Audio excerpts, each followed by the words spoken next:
At 6, a new report shows people flipping houses may have played a bigger role in the housing bubble bursting than previously thought. And Florida was among the places investors tried to cash in the most and lost the most. Our Jeff Butera joins us live now from Tampa with more details on this. Good evening, Jeff.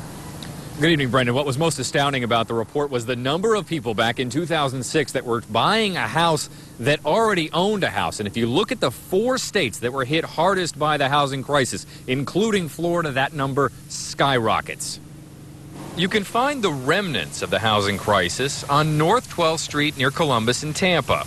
We got this one right here. We have this house here. It's been empty for a while.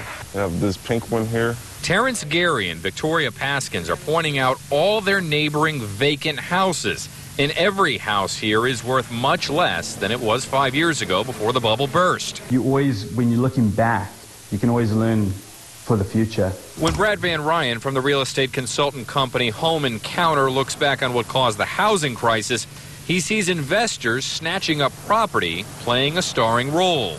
He calls it a free-for-all, a new frontier the investors pillaged. It was the Wild West. You'd come into a neighborhood, you'd buy a house for $120,000. 6 weeks later, flip it for $150,000. That investor would take it around, flip it for $190,000. In fact, according to the new report from Federal Reserve Bank of New York, 1 in 3 U.S. mortgages granted in 2006 went to someone who already owned a house. In Florida, California, Nevada, and Arizona, hardest hit by the crisis, it was 1 in 2.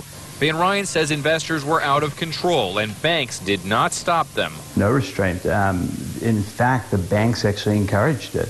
He believes at least some regulation, although many consider it a dirty word, is the solution for preventing this from happening again, avoiding having more and more streets look like 12th Street in Tampa.